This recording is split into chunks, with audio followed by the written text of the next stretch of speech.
Yo, what's checking, everybody? Welcome to another edition of K&A on a Friday right here on the Orangebloods Texas Football Channel. I'm Jeff Ketchum. That is Anwar Richardson. This video brought to you by our guy Andy over at myperfectfranchise.net. If you're looking to change your destiny, if you're tired of working for the man, you want to open up that like snowball or snow cone shop that you've always dreamed of owning, there are ways to do it. There's a right way and a wrong way, and that's what Andy does. Reach out to him, Andy at myperfectfranchise.net.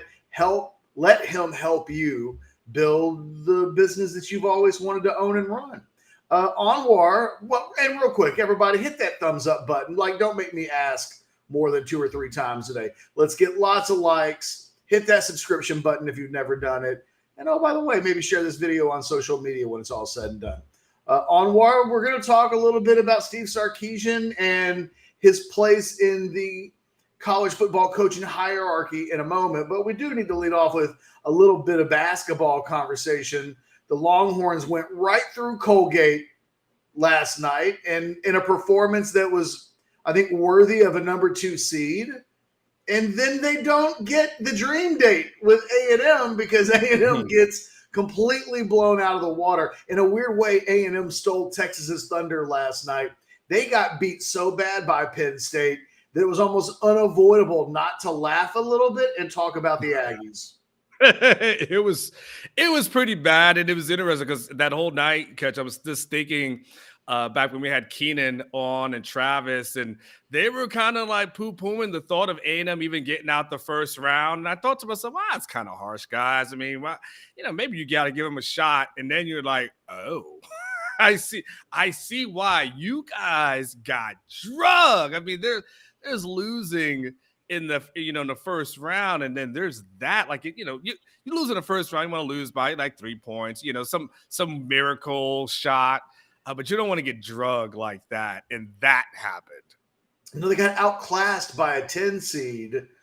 Penn State, they'll be Texas's next opponent. They certainly look like the more dangerous opponent for the Longhorns based off of last night's performance. It should be a good game on Saturday night when those two teams play for a chance to go to the Sweet 16. Shooting helps. Shooting the ball well helps. And if you looked at what both Texas and Penn State both did last night, they shot the 3 ball extremely well. Texas had a guy in Sergio Rice hit 7, and Penn State had a guy that hit 8.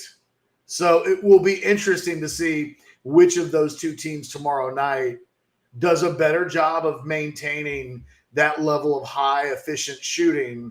They were both really impressive last night. The Longhorns especially, like Colgate, that was a good team. Colgate was a pretty good team, and Texas pretty much had their way with them. And, I think after the game, Colgate's head coach gave Texas a lot of respect, said, look, man, we knew they were going to kill us inside, so we tried to take that away and make them beat us with the 3 ball, and they did. And so now we move along. More day 1 action today, and then everything really heats up tomorrow with teams earning their Sweet 16 bids. Well, let me just say this, Catch, because, these things sometimes are short-lived. So let me give you some props and help you feel good, Catch.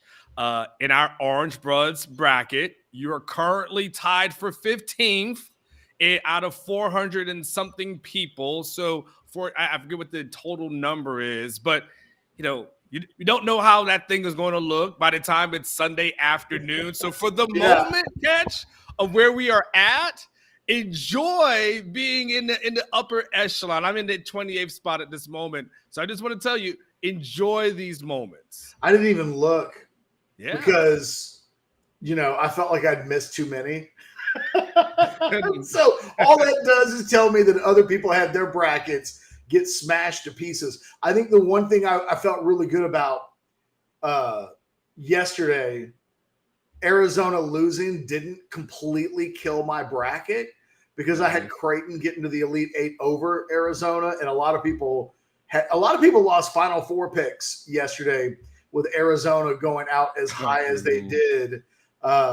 I jumped on the Creighton bandwagon based on a video that I saw on Orangebloods.com where a guy was hyping up 7 teams capable of winning the national championship. And I just decided, you know what? I'm going to pick all of those teams. And so I stayed away from Arizona taking me really far. And it was probably the best thing about my bracket yesterday is that Arizona didn't doom me the way it did a lot of other people. Hey, I feel good though.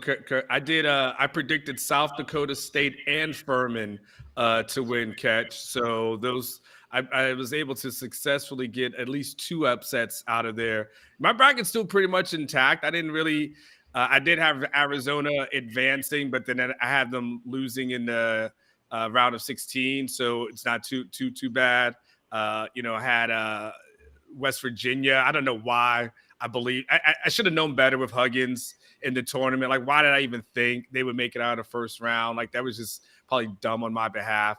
But everyone else is still intact. And I got some upsets going, Catch, that I got to just see what happens. Like, I got Marquette going far. I went with Miami on.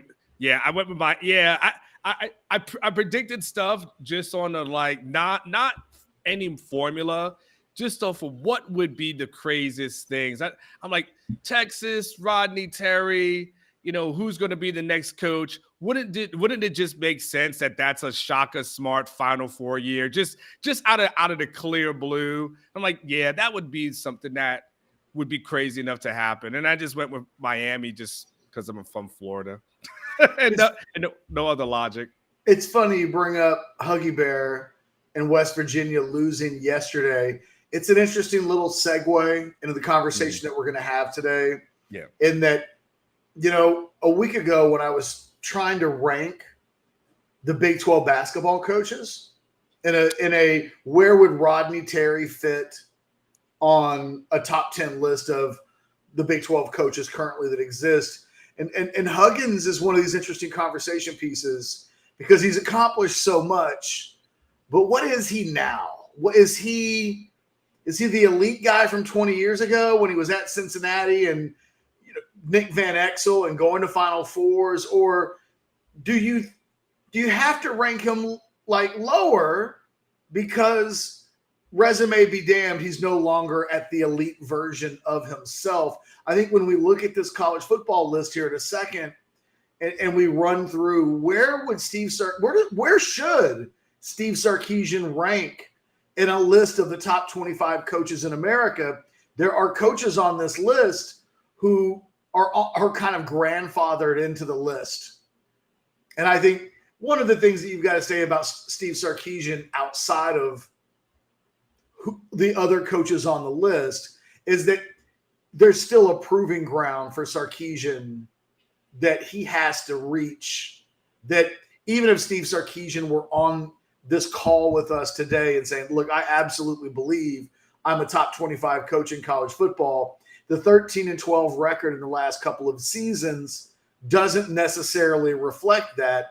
And I think it makes for a really interesting conversation because I don't know that there is an actual definitive answer. So everybody can have an opinion on this, and I don't know how to decide who's more right than anybody else.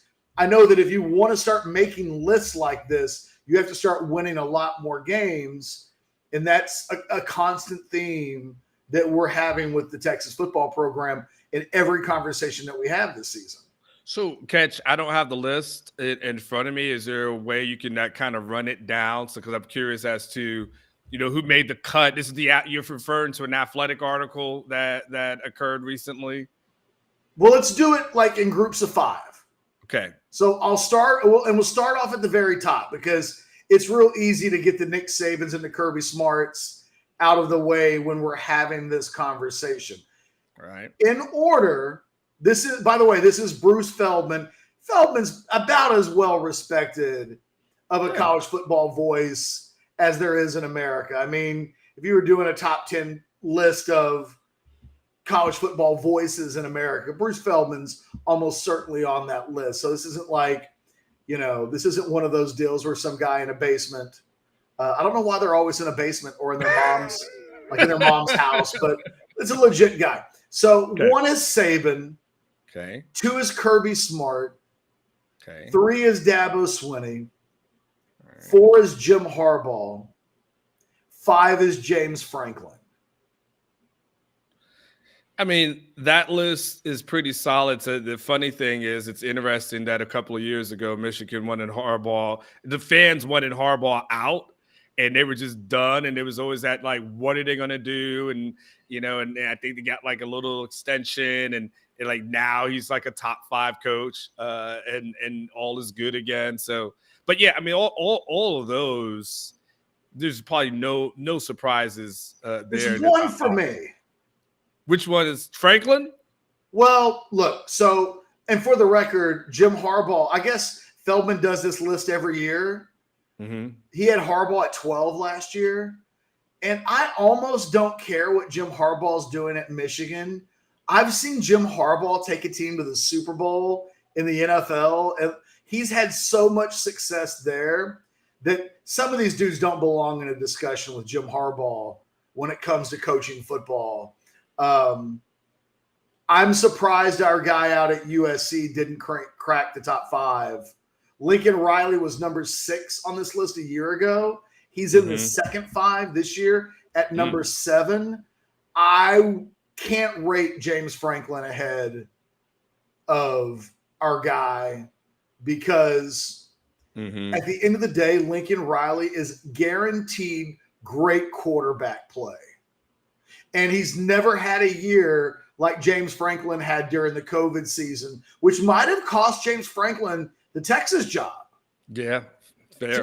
He's never had that year where it's like, oh, yeah, they went 5-7. I mean, every year, Lincoln Riley, his worst season was a 3rd-place finish in the Big 12. He has a bunch of championship rings. He went to the Pac-12 and did the damn thing right away there in year 1. So I would personally have Lincoln Riley in my top 5, but I do have a healthy amount of respect for James Franklin and don't have an issue with him inside the top 10. I'm just saying in that first 5, if there's one surprise for me, it's that Lincoln Riley's not getting a little bit. He developed another Heisman Trophy winner.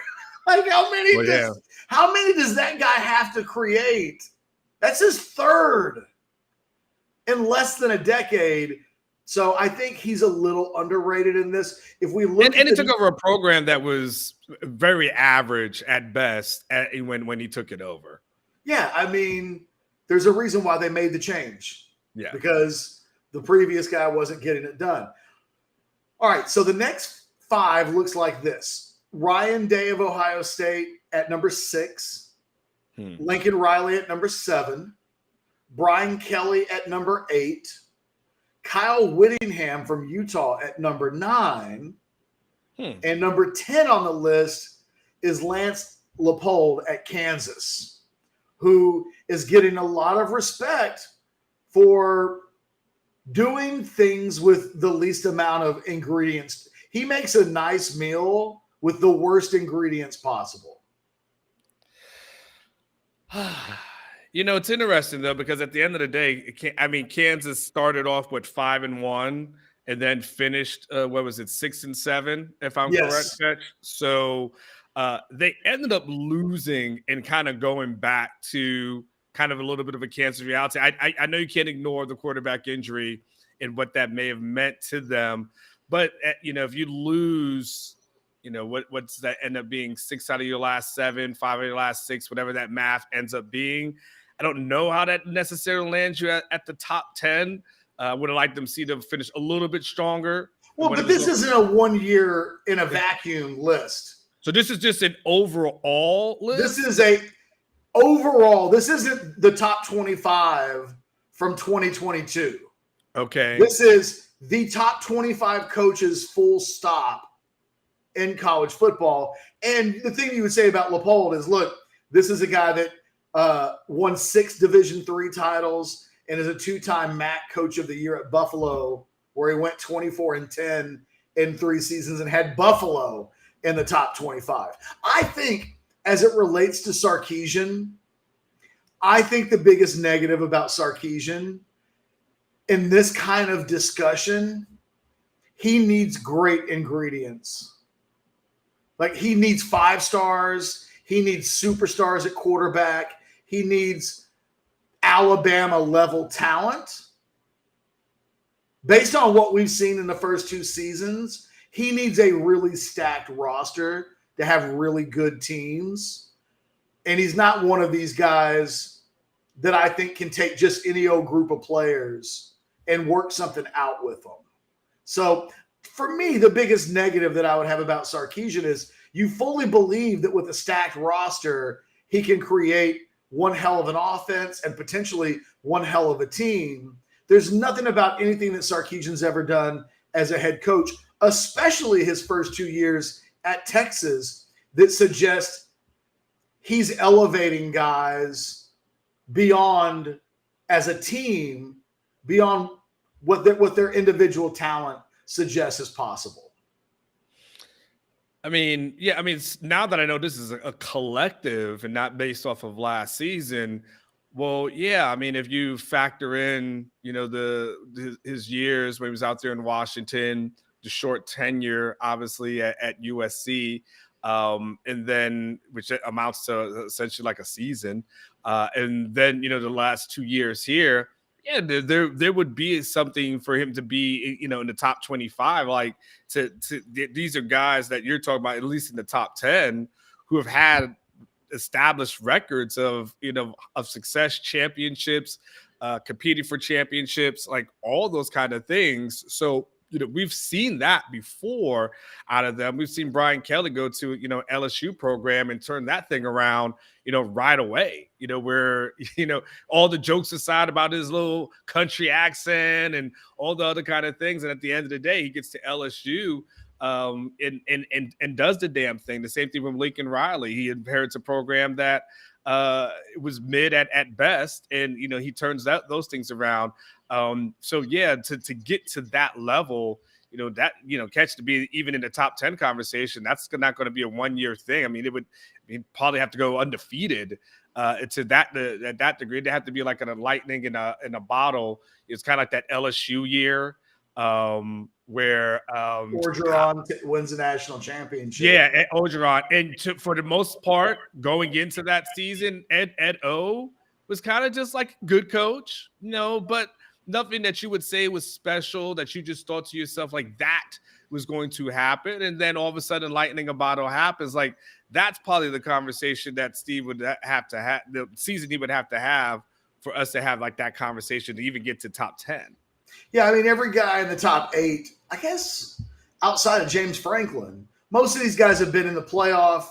They've won in the playoffs. They played in national championship games, or they've had a lot of success. Ryan Day's, up until the last couple of years, really owned the Big Ten initially. Lincoln Riley owns the Big 12, goes to USC, has immediate success.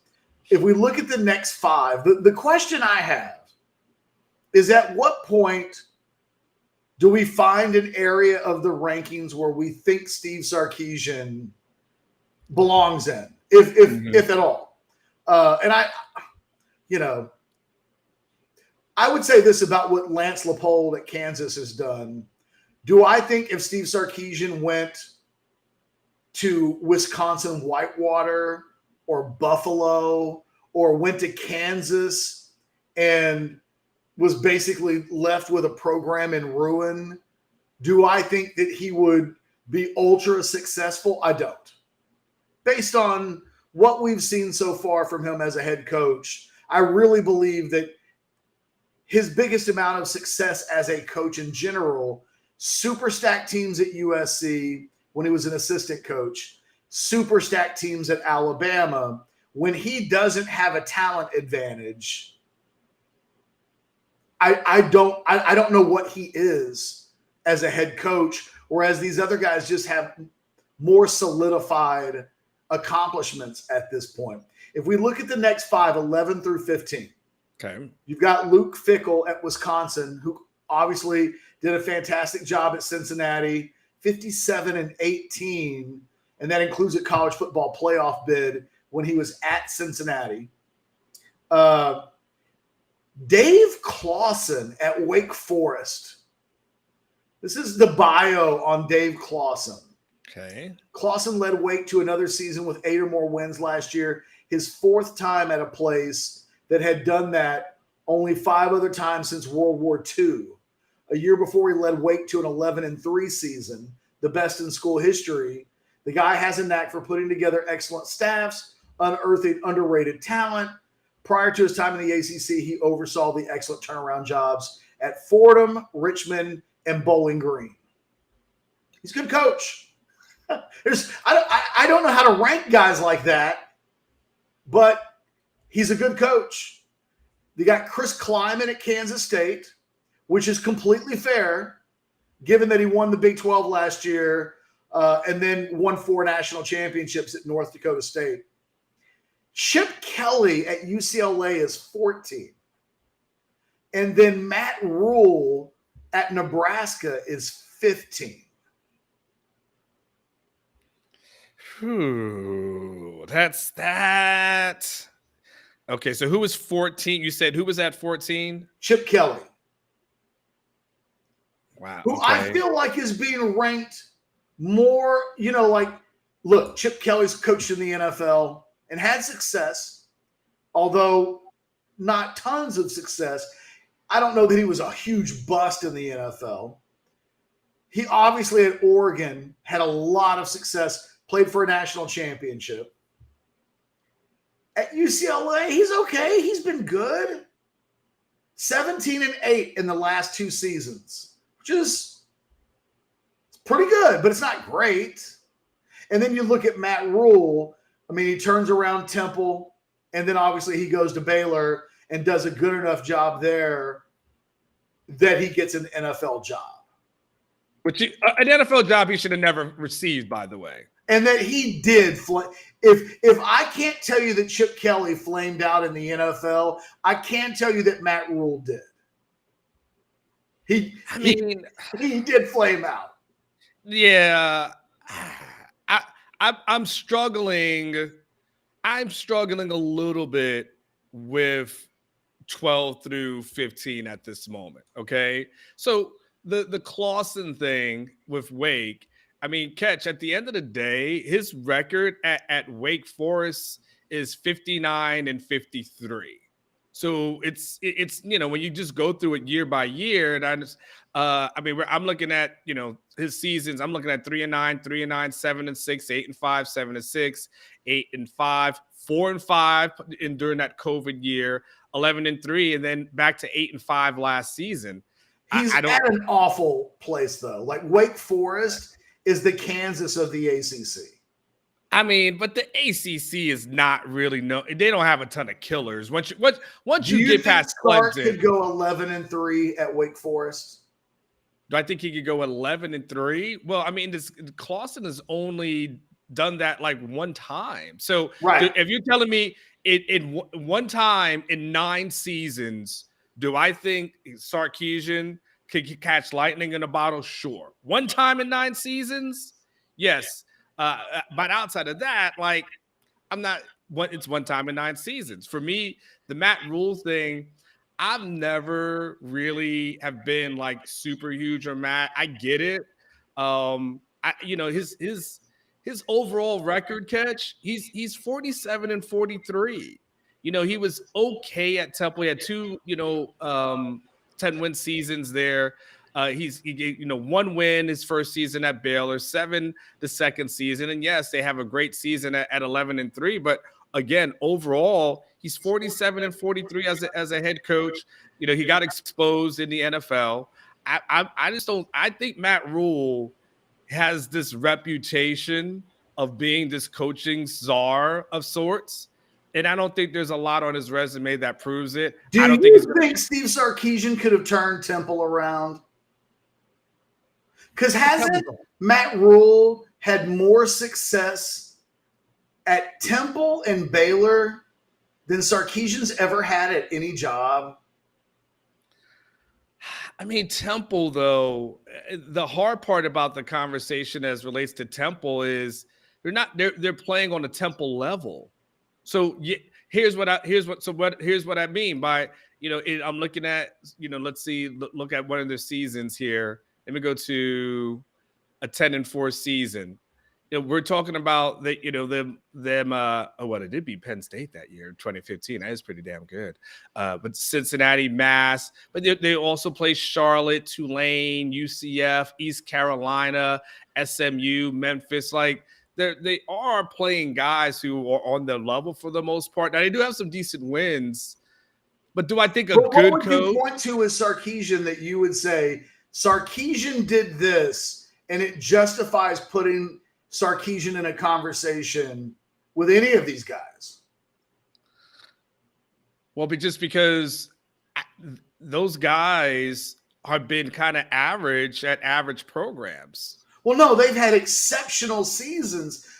One guy had one exceptional season in his entire career. One double-digit win season in 9 years at Wake Forest. So, I mean, I'm not going to worry about the Wake Forest guy too much. I mean, again, I don't know how to rank a guy. He's like Leopold a little bit, where you're talking about you're giving him an immense amount of credit for doing good work at incredibly difficult jobs. But those guys aren't consistently winning double-digit wins every season. So I'm with you on that. But look, that dude had a double-digit win season at Wake Forest. Sark's never done that in his life yet. Like that's the reason why Steve Sarkeesian is not in the top 25 is because he's never won 10 games at any job, and he's 13-12 in 2 years at Texas. No, I mean, those things I understand. We're just talking about a comparison. I mean, here's the thing. So if Sark stays at Washington for another few years, because he ends up finishing 34-29 at Washington. He turned around. That was a pretty crappy program as well, on the edge of the earth. As far as being there at Washington, there is something to be said for the success that he had there. The USC thing ends up being, I think, the wild card in the conversation, because there is an unknown as far as USC is concerned. Like, we just don't know what that could have been. It is what it is, right? Ifs and what's it's an ifs and whatever ifs quote and or something like that. Cherries, yeah. Yeah, something to that effect, right? If ifs and buts were cherries and nuts, we don't have a Merry Christmas. Was that the end of it? Yes. If ifs and buts were cherries and nuts. Now I regret I brought it up. That's a really dumb one. So I mean, what I'm saying is, I see, I think what could have happened at USC he had never had the opportunity to happen. And then, we'll see what happens here at Texas. I get the conversation why. I'm just saying right now, I don't look at any of those guys, even though they'll be ranked ahead of Sark. I don't look at any of those guys and tell myself Sark is like that. He's not even close to the conversation. It's interesting. I mean, everybody in the chat feels like Peyton. Peyton's like, tell us that you want him fired already. No, I don't want Sark fired. Believe me, I want Sark to win so many games that we lose track of how many games he wins. But all we can do is talk about what's happened so far. I mean, I'm not on one today. We're just talking about what's happened and what hasn't happened. And I'm just 1,000% honest. I don't know how to talk about Steve Sarkeesian amongst his peers. I don't know that I would rather have, I can tell you this. I wouldn't want the guy at Wake Forest at Texas over Steve Sarkeesian. I think Steve Sarkeesian's his upside is really high. I just think the thing that I'm learning about Steve Sarkeesian is he needs stacked rosters to win games, stacked rosters to compete for Big 12 championships in a way that a guy like Chris Kleiman doesn't.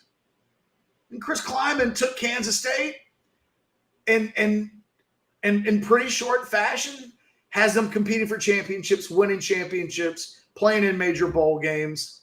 I don't know how to talk about Steve Sarkeesian in the same breath with some of these guys until he starts to do some of that at any job. I mean, I feel you on Matt Rule, but at the end of the day, has Sarkeesian ever done a better job at any place he's ever coached at than Matt Rule did at Temple and Baylor? Well, the answer, if you the overall answer is Steve doesn't have a conference championship to his name or a double-digit win season. Correct. So, with those two things being said, sure, that I would totally. That cannot be done. That is factual. That's what it is. So, from a ranking perspective, just so we're clear, from a ranking perspective, I get it. All I'm saying is, I don't think these guys are next. I don't look at them like the top five guys. Oh, I agree with you there. But like Saban, Kirby, Dabble, Jim or Lincoln, I'm like, okay, Steve is not in that ballpark as. So where do you draw the line? Like, what's? Well, I want to go to the next five and then be able to kind of. But I'll do that just because of how many elite guys are there? Does it end at 8 with Brian Kelly, or does Kyle Whittingham? Is he elite of the elite? He's consistent. Yeah, it is at Utah. There is something to be said for that. Let me do this. Let me count them out, and you tell me if you think they're elite. Okay. Saban. Yes. Smart. Yes. Dabo. Yes. Harbaugh. Sure. James Franklin. Is he elite? Does he belong in that conversation? No, he's really good. He's really good, but I wouldn't say elite. He's in the Whittingham group, right? Yeah, like a notch below elite. I don't expect Penn State to be competing for a national title. Now, do I expect Penn State to be pretty good? Yeah, but I don't look at Penn State and think to myself that team is going to be playing for it all. No. I think Ryan Day at Ohio State is in the pretty good category. Like he's in the group with James Franklin. I can't put him. He's 8-5 all time against top 10 opponents. I can't put him up there with the top 4. But he's had he's had a bunch of 45-6 overall. Yeah, I don't know, Catch. I gotta. I'm gonna have to part ways on you on that one. They do tend to lose in 1 or 2 games a year at most. Fair enough. We both would put Lincoln Riley in the elite category, right? Yeah, absolutely. So I think, look, I'll co-sign with you that Day's, just for the sake of moving on, there's 6 elite guys. Yes. And then, wait, is Brian Kelly elite?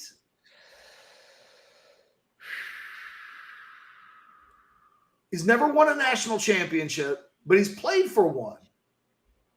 And he's had success now at 3 different programs. And we're just keeping it a buck.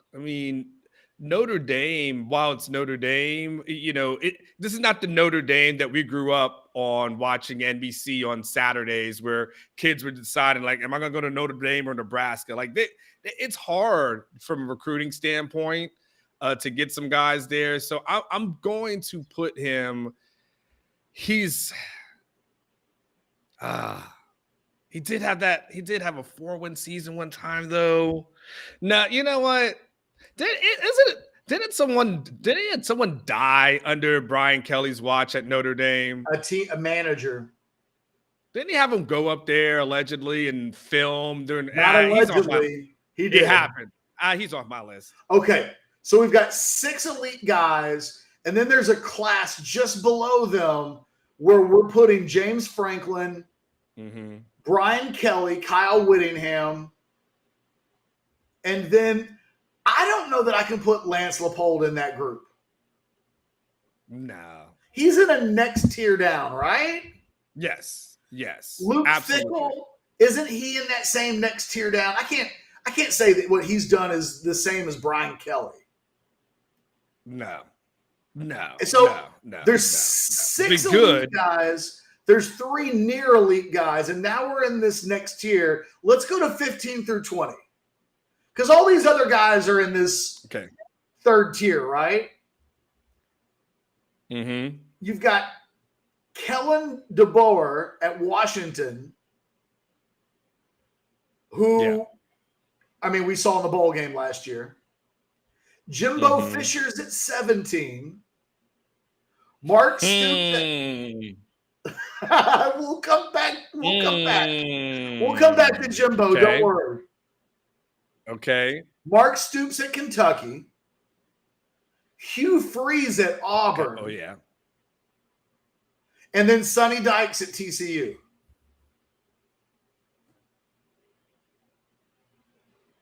Ooh.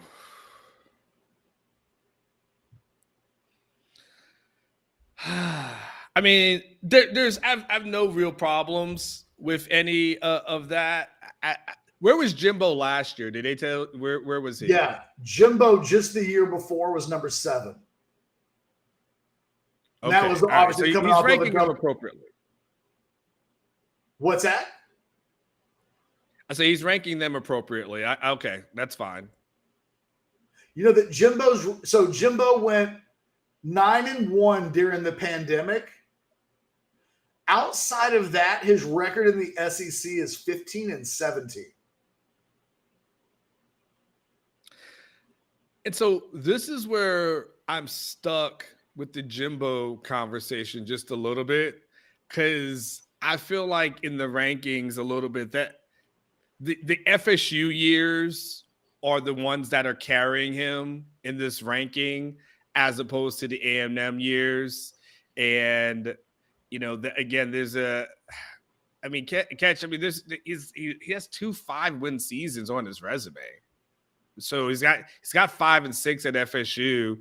Goes to Texas A&M. He's 9-4, 8-5. He had that, like you said, that 9-1 COVID year, 8-4, 5-7. And he's and with the talent, to me, the underachievement at Texas A&M should be the thing that probably potentially even pulls him. I guess 17 is fine. Again, the body of work at FSU can't be ignored. But the underachievement at A&M is hard to ignore. Just for the record, I love you, Brian. You're one of my favorites on Orangebloods. No one is saying that Jimbo is elite.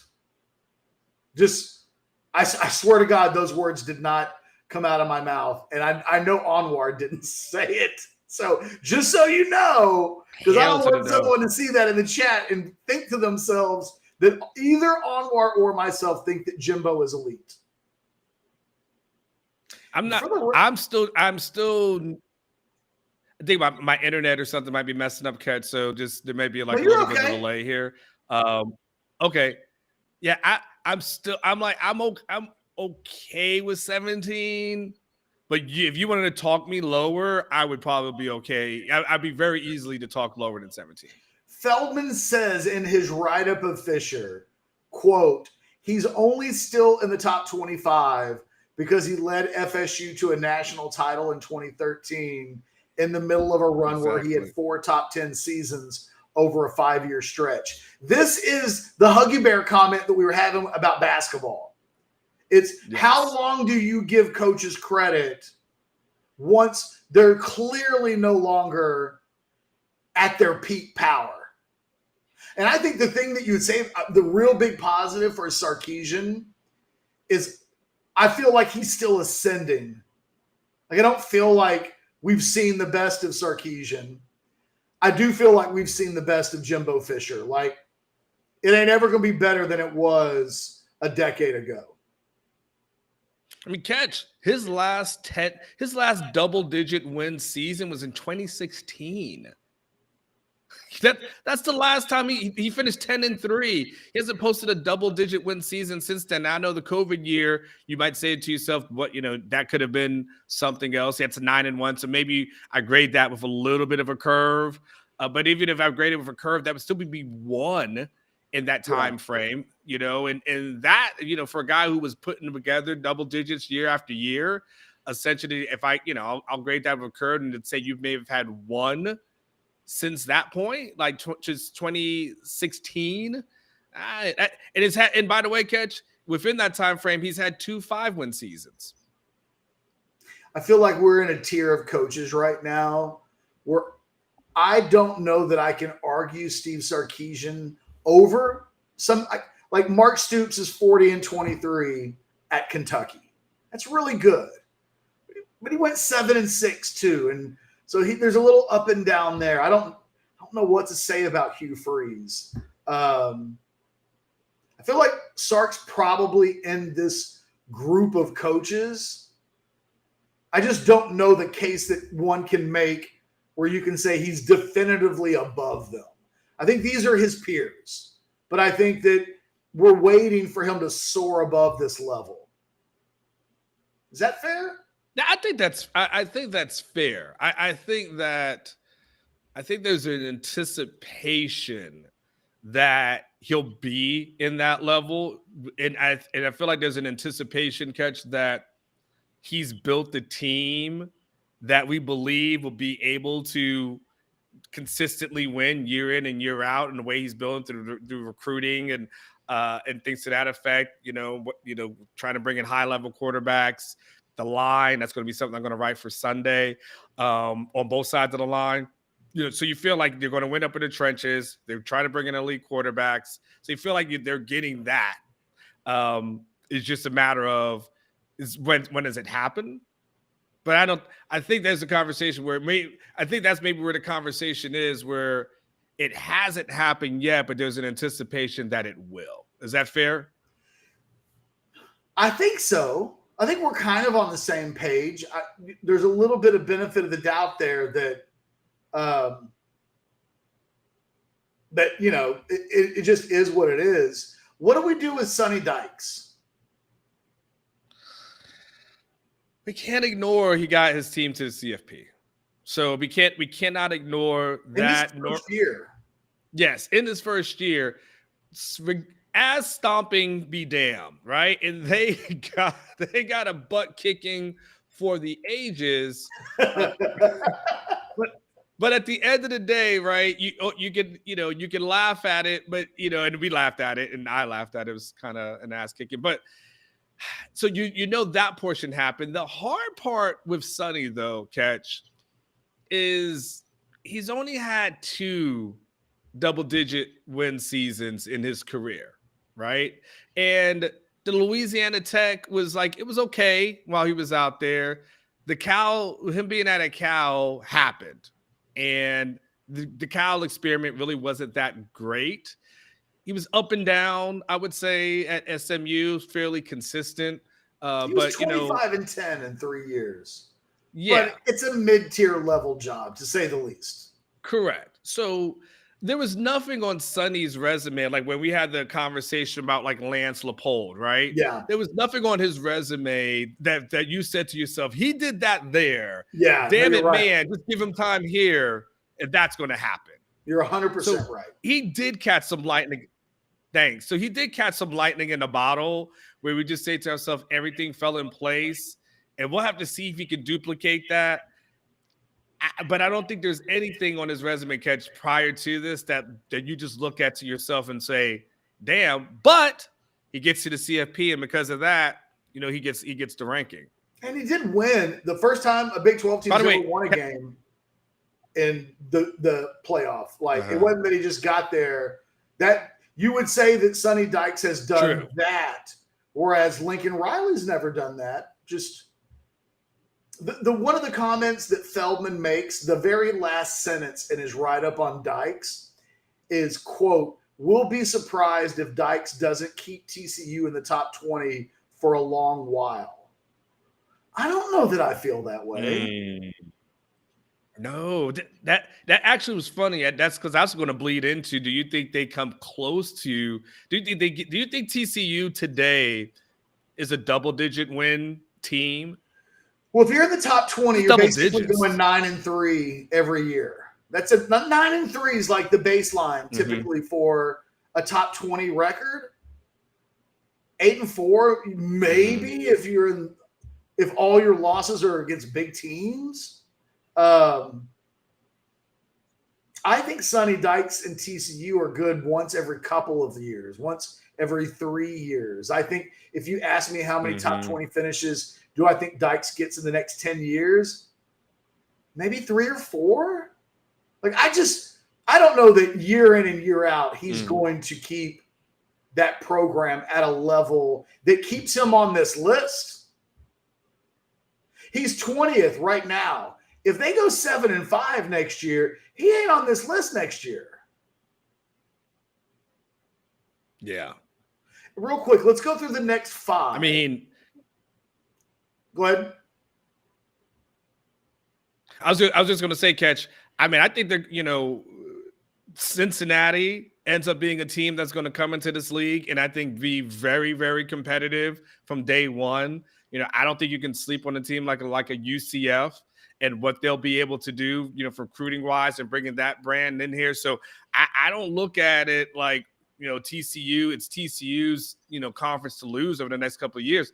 So they've got some really competitive teams. Houston, of course, got some competitive teams that are coming in. And I'm just not sold. I think this was lightning in a bottle. I'd be shocked if we see anything close to that from TCU in 2023. All right, let's go through the last 5. I'm sorry. So, no, you're good. We're good.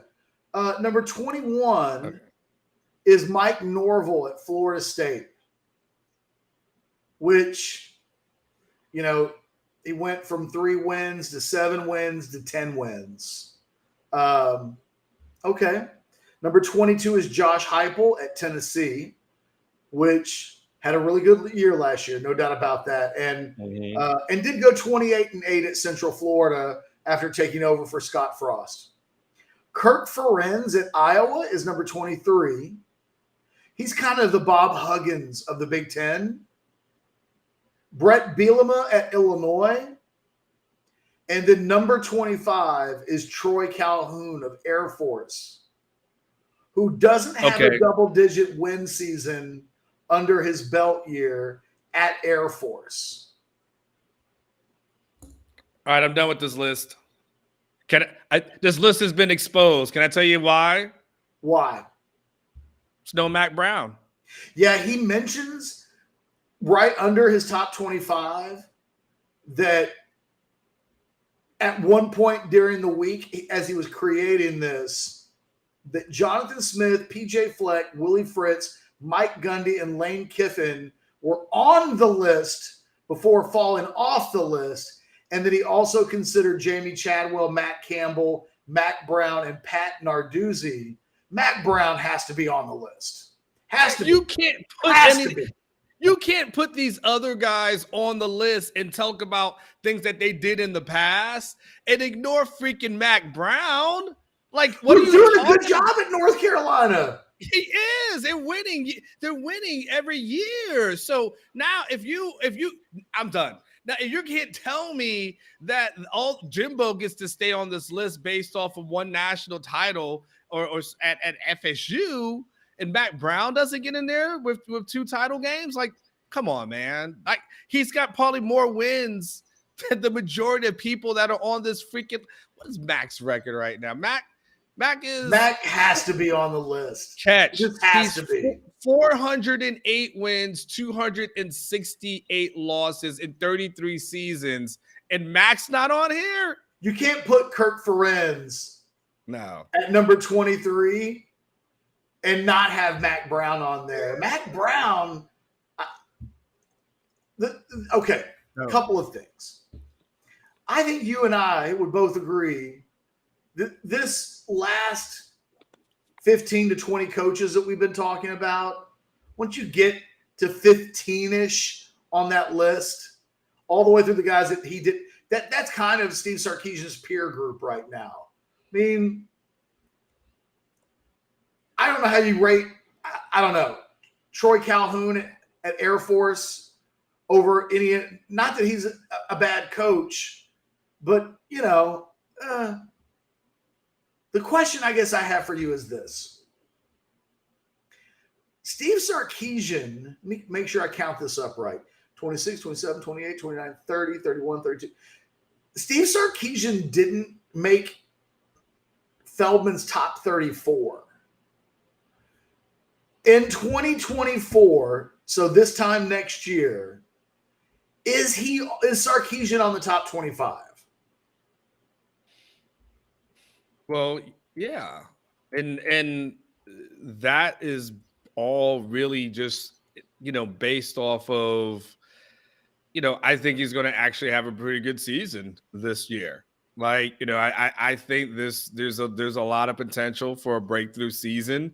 Like I said, I think there is some Orgeron-ish type of breakthrough-ish kind of thing. I think there'd be a lot of parallels that you can look to when we look back at that team from LSU with a quarterback that was just okay, to use whatever you want to say in college, some receivers that end up being incredibly good NFL receivers.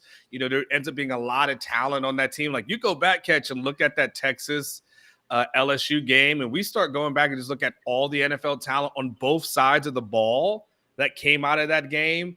It ended up being a way more dynamic game than we ever would have imagined at that time. Because on both sides, a lot of guys end up getting drafted. But I think there's potential for that, with this team. And because of that, and because I think this is a team that will probably be competing for a conference title and potentially beyond, yeah, I would definitely put that on the list. I would definitely think he would be on. He has to win the Big 12 to make the list, right? I think he's got to win the Big 12, and I think if he wins the Big 12, I think we're talking about Texas as a CFP team. I don't think, I think it'll be a little bit, yeah. So I would definitely say he's got to win that for sure. I think he's got to win it just in GP. If we're just being honest with you, just for his own sake and own sanity. But yeah, I definitely think there's some potential there, especially the way his rankings are a little bit wacky. Like Brett, how do you say it? Bielema. I'm sorry, like man, Catch, he's average. I mean, he had some good years, but again, Catch, the last time Brett has had a double-digit win season was in 2011 when he was at Wisconsin. And now here's what the write-up on Bielema says. The guy just knows how to win in the Big Ten. He's led Wisconsin to 3 top 10 finishes, which is quite an accomplishment. He only had 3 winning seasons in 5 years at Arkansas, which cost him his job. But he's gotten things going at Illinois, leading Illinois to 8 wins in year 2, the school's most wins in a season in 15 years. I mean, again, it's wordplay, Catch. It's all about what you want to focus on, and more so than anything else, because you could focus in on those winning seasons for sure. But then no matter what, this is where these rankings get interesting because things do happen. And so that's why I talked about Jimbo Fisher. Like you can't ignore Texas A&M. You can't ignore that Arkansas has happened. And that he was pretty much a failure there at Arkansas. In Illinois, he was 5-7 in year 1. He was 8-5 and lost in the bowl game. I don't necessarily think that puts him as a top 25 coach. I don't think that puts him anywhere close to being over freaking Mac Brown. Like, what are we even talking about? So that's where I'm like, no, it's not even. I can't. Well, and I would have Mike Gundy on this list ahead of some of these other guys as well. Like, there are some bones that I would like to pick with the list. I would probably have to put Matt Campbell somewhere on the list. Not because I think he's great, but I don't know that there are 25 coaches in college football that can do what he's doing at Iowa State. At the end of the day, though, it does feel like 6 or 7 elite coaches, 3 or 4 near elite coaches, and then it feels like you probably got about 30 guys that you could make arguments for 11 through 40. Because I might have Mac Brown in the near elite category, and I might have him closer to 10 than 25. But I feel that way about Gundy, too. Like, I don't know that I can rate Lance Leipold at Kansas above Mike Gundy. Now, totally wildly different jobs. But man, Gundy's just been cranking out Big 12 championship contending teams for more than a decade now. And I don't know how you leave him off. I don't know how you put Mike Norville on this list and leave Mike Gundy off of it. So I think one of the things that we've definitely worked our way into is there's a middle class of coaches that Sarkeesian's in, that the hope is he makes the leap out of that bundle of coaches. But I think most of the guys in the final 10 guys that he mentions in this top 25 are guys that you wouldn't trade if you're Texas for Steve Sarkisian. The dream and the upside of Sarkeesian is such that you'll hang with him more than you would take a Hugh Freeze, for instance. But, he still has to do it. I mean, even Freeze is a guy that can say, well, look, I got Liberty into the top 20 and went 10-1 at Liberty. I mean, he's done some good work. I just don't think we're talking about a guy that you would necessarily automatically take over Steve Sarkisian, because even if Sarkeesian hasn't won games on the field yet, he's such an elite recruiter. And that's what you would say about Mac Brown too. I mean, Mac and Sark are more similar than I think a lot of people realize. Mac just has the body of work, but as recruiters, I think they're very similar. And the recruiting piece of the Mac Brown experience is part of the reason why I think he's a borderline top 10 coach. You know what reminds me of, Catch? Reminds me of, when we play fantasy football and you've had your guys who you're elite guys, and then you've got that one guy on your bench who you got late in your draft that you just know has high upside. And, sometimes you might get some trade offers for him and you're like, nope, I'm going to hold on to that guy. There's just no way. Now, and you'll say like, okay, if you want to trade me Sark for Kirby, or you want to trade me Sark for Dabo or something, like, sure. But am I going to trade Sark for Kleiman? No. Am I going to trade Sark for a lot of these other guys like Lance Leopold? Like, no. I'm not going to trade him for that. I'll hold on to him because I feel like the upside is there and it's going to happen. I think if you're a Texas fan, that's where that's where your hope has got to be, is that a lot of these guys have just shown themselves on a lot of these guys on this list. Like I said, once we got past the elite, and then once we got past what we would say is really, really good, there aren't guys that you look at to, for the most part, Catch, and say to yourself, I would trade Sark for them. You wouldn't trade, if I said right now, straight up trade, you would Sark for Jimbo. You would say, exactly. Right? Nah, I'm good. I'm good. And he's number 17 on that list. And I think that to me is where it's at. I think it's interesting. When we do this Feldman list feels almost like a resume list. And there's a little nuance between guys that have done it more recent than not. But like Jimbo's on this list because of his resume, not because of actually what he's done in the last 5 years. So I think you can make an absolute case that resume-wise, Sarkeesian doesn't belong on this list. If we switched it up and we simply did a list of the top 25 coaches in America that we think have the most upside, and that doesn't, the elite guys don't change, right? Like Saban's upside could still win 3 national championships in the next 5 years. Kind of the same thing with Kirby Smart. Like the elite guys stay the elite. Yeah. Sarkeesian's such an elite recruiter that if you were talking about upside over the next 5 years, suddenly Matt Rule's not above Steve Sarkeesian. Suddenly Chris Kleiman, who's at Kansas State at 13, he's not on this list above Steve Sarkeesian. So I think if you're a Texas fan, the way you'd like to frame a top 25 coaching list is who has the most upside in the next 5 years. And I think Steve Sarkeesian ranks really high on that list because most of these dudes are not elite national recruiters. whereas Sarkeesian absolutely is. So just like Orgeron, by the way, where the thing, and I think Sarkeesian's a better coach than Orgeron, but Orgeron was such an elite recruiter that he could stockpile so much talent that he could almost win by default. I think Steve Sarkeesian's like a rich man's Ed Orgeron. They're both elite of the elite recruiters. I think they could, if they stack enough talent, they can have a wonder year.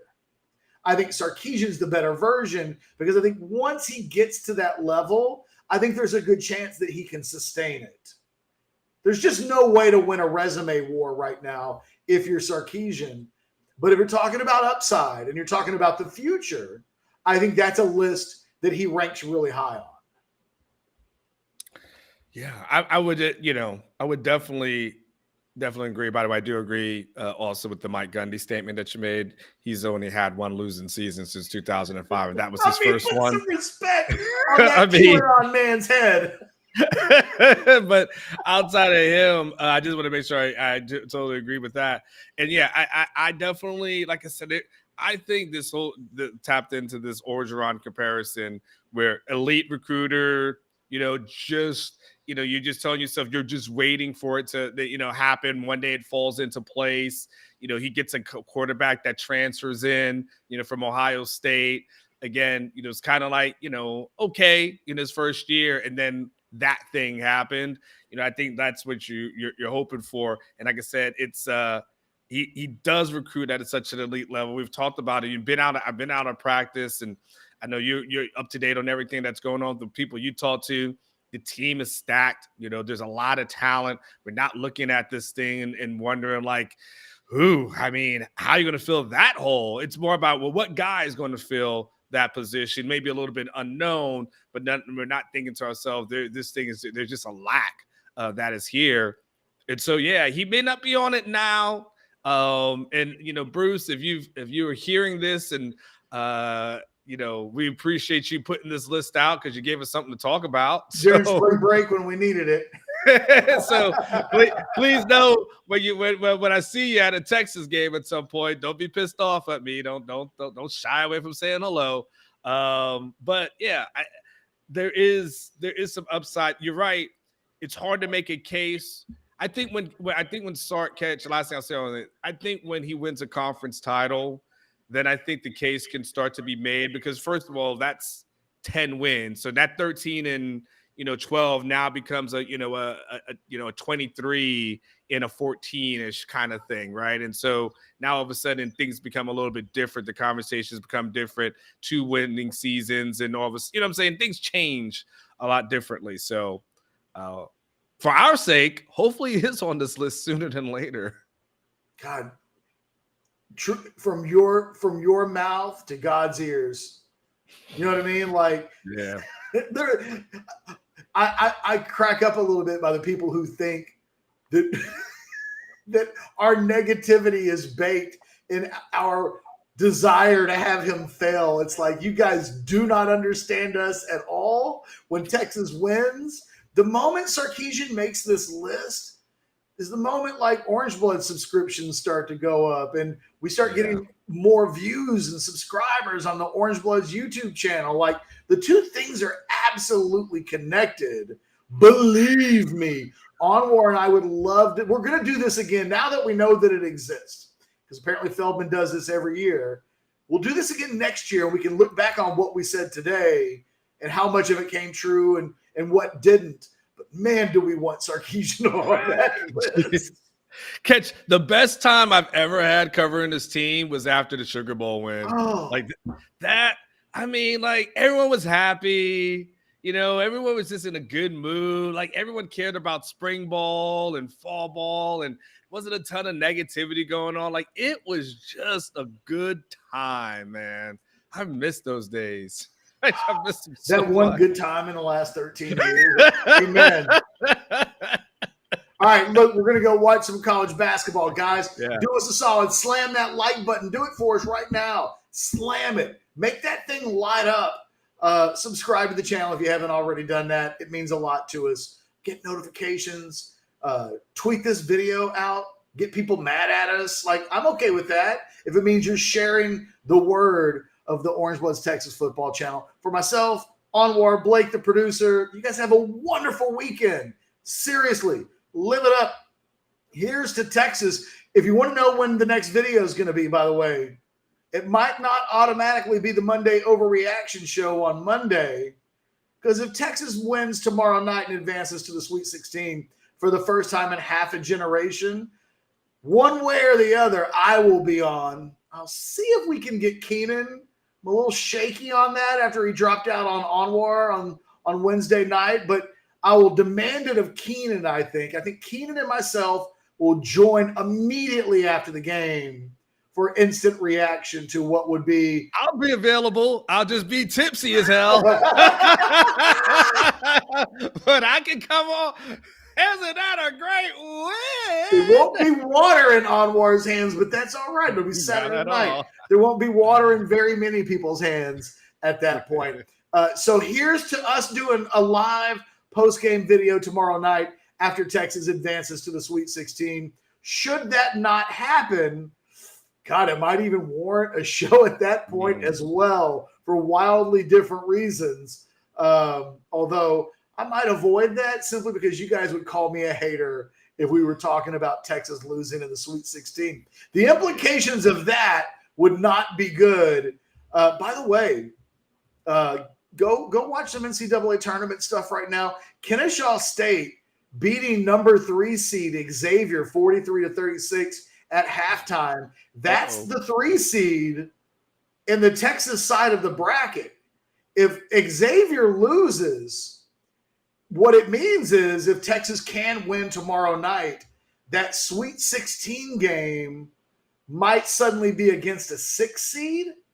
You know what I mean? Like, it's either a 3 or a 6 in terms of what you would expect to see. If Xavier gets knocked out there, it really opens the bracket up for Texas to potentially make a really strong run. They could get to an Elite 8 battle and beat a 15, a 15, a 10, and maybe a 6. Like, that is the stuff of dreams when you start talking about how you get to a Final Four type of run. Who knows? And I'm calling my shot now because I said it all week long. Houston will have some issues tomorrow with Auburn. That game's in Birmingham. Houston is completely banged up. That'll be a home game. That entire arena will be rooting for the lower seed or the higher seed, however you think about it, to upset the big dog. So it's not completely outside of the realm of possibilities that when we show up Monday to do the show, Anwar, that the 1 seed can be knocked out of the Texas region, and it's not outside of the realm of possibilities that 3 could as well, and the whole thing could open wide up for Texas if they play their cards right. So for Anwar Richardson and myself, cross your fingers, people. Here's for a fantastic weekend for Texas hoops. Until tomorrow night, you guys have a great weekend. Later.